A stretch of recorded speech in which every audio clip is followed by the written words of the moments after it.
नमस्कार, मी पंजाब डक. आज 28 आणि 29 तारखेपर्यंत तुम्हाला एक सांगू इच्छितो, जे वंचित जिल्हे आहेत, वंचित पावसामधून जे वंचित राहिलेले, सोलापूर जिल्हा, बीड जिल्हा, नांदेडचा काही भाग, त्याच्यानंतर परभणी जिल्ह्याचा काही भाग, त्याच्यानंतर इकडं नंदुरबार जिल्हा.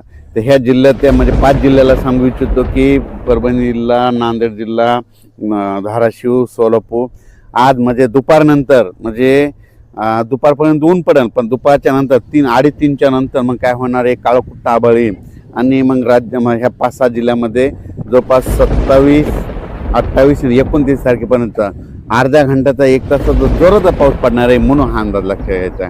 त्याच्यानंतर मग राज्यात आता परिस्थिती कशी राहणार आहे, तर राज्यातल्या सर्व शेतकऱ्याला सांगू इच्छितो की सर्वप्रथम मराठवाड्याची जे तहान भागवणारं धरण आहे ते जायकवाडी धरण म्हणजे नाथसागर, तर आजच्यानं कंप्लीट सकाळच्या अपडेटनुसार ते 54% झालं आहे. तर मराठवाड्यातले जे तहान भागवणारे जायकवाडी धरण आहे उद्यापर्यंत ते 62% जाईल, कारण की आज 60,000 क्युसेसनं पाणी चालू आहे, तर 62,000पर्यंत जाणार आहे, म्हणून हा अंदाज सर्व शेतकऱ्यांनी लक्षात द्यायचा.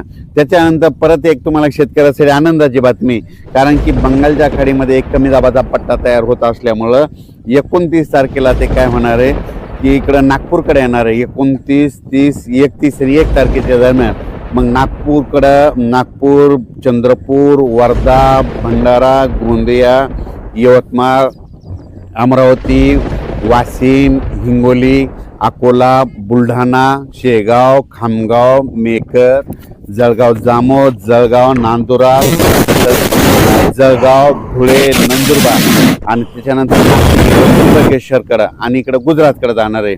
म्हणजे 30, 31 आणि 1 तारखेच्या दरम्यान ह्या पट्ट्यामध्ये जवळपास 10, 15, 16 जिल्ह्यामध्ये मात्र मुसळधार पाऊस पडणार आहे, म्हणून हा अंदाज लक्षात घ्यायचा. परत सांगतो मुसळधार पाऊस कसा पडणार आहे. नाशिक जिल्हा, नंदुरबार जिल्हा, धुळे जिल्हा, जळगाव जिल्हा, संभाजीनगरचा उत्तरेकडील भाग संभाजीनगर, त्याच्यानंतर जालना जिल्ह्याचा राजूर गणपतीच्या तिकडून जळगावपर्यंत म्हणजे जळगावपर्यंत, त्याच्यानंतर इकडं बुलढाणा जिल्हा पूर्ण, अकोला जिल्हा पूर्ण, अमरावती जिल्हा पूर्ण, त्याच्यानंतर इकडं नंदुरबार, आपलं नागपूर, भंडारा, गोंदिया, चंद्रपूर, यवतमाळ आणि वाशिम ह्या पट्ट्यामध्ये काय होणार आहे, मुसळधार पाऊस पडणार आहे. कारण की जे चक्रीवादळ मध्य प्रदेश आणि महाराष्ट्राच्या बांधीनं हे कमी दाबाचा पट्टा असा जाणार आहे आणि गुजरातमध्ये जाऊन मात्र धुमाकूळ घालणार आहे, म्हणून गुजरातच्या शेतकऱ्यांनी हे अंदाज लक्षात घ्यायचा. मध्य प्रदेशच्या बुरहानपूर खांडवा शेतकऱ्यांनी अंदाज लक्षात घ्यायचा. त्याच्यानंतर तिकडे पाऊस पडत असल्यामुळे जे बुलढाणा जिल्ह्यातले कॅचमेंट एरियातले जे छोटे छोटे धरण आहेत त्या धरणात तलावात पाणी येणार आहे. बुलढाणा जिल्ह्यासाठी आनंदाची बातमी. अकोला जिल्हा, अमरावती जिल्हा, वर्धा जिल्हा, भंडारा जिल्हा, संपूर्ण जिल्ह्यासाठी आनंदाची बातमी. पण ते तिकडे पाऊस पडत असल्यामुळे परभणी जिल्हा, नांदेड जिल्हा, त्याच्यानंतर लातूर जिल्हा, धाराशिव जिल्हा, बीड जिल्हा आणि जालना जिल्ह्यात इकडं देखील काय होणार आहे, म्हणजे ह्या 3 दिवसात म्हणजे 27, 28, 29 पाऊस पडणार आहे. पण 30, 31 आणि 1 तारखेच्या दरम्यान परभणी, हिंगोली, नांदेड, लातूर, धाराशिव, बीड आणि संभाजीनगर जिल्ह्यात देखील जोराचा पाऊस पडणार आहे, म्हणून हे परभणी जिल्ह्यातल्या शेतकऱ्यासाठी आनंदाची बातमी. त्याच्यामुळं अहिल्यानगर जिल्ह्याला देखील पाऊस पडणार आहे, म्हणून अहिल्यानगर जिल्ह्यासाठी आनंदाची बातमी. त्याच्यानंतर इकडं पश्चिम महाराष्ट्रामध्ये सोलापूर, सांगली, सातारा, कोल्हापूर तिकडं सरी मात्र त्या चालूच राहते आणि कोकणपट्टी घाटमाथ्याचा पाऊस चालू राहील. पुण्याला देखील चालूच पाऊस राहील.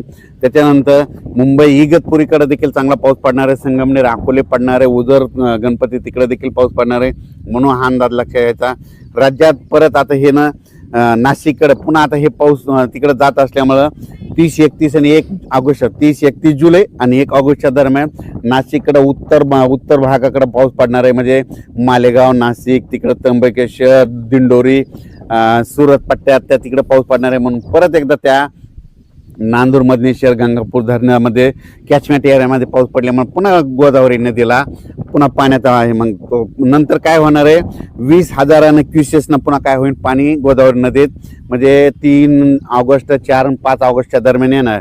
20,000 क्युसेसनं जर पाणी आलं तर ते जवळपास 6 TMC वाढणार. मग 6 TMC तर आता उद्यापर्यंत हे नाथसागर 62 TMC होणार आहे.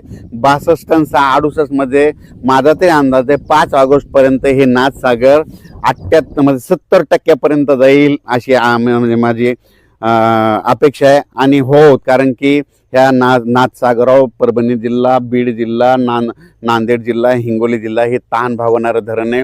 संभाजीनगराचा पाणी पुरवठा करणारं धरण आहे. संपूर्ण MIDCचा देखील याच्यावर चालतं. म्हणून 70% ह्या जवळ 5 ऑगस्टपर्यंत येईल, म्हणून सर्व शेतकऱ्यासाठी आनंदाची बातमी. त्यानंतर सगळ्यात महत्त्वाचं इकडं मोहोळ तालुका आहे, तिकडे आमचे मित्र आहेत सोलापूर जिल्ह्यातले.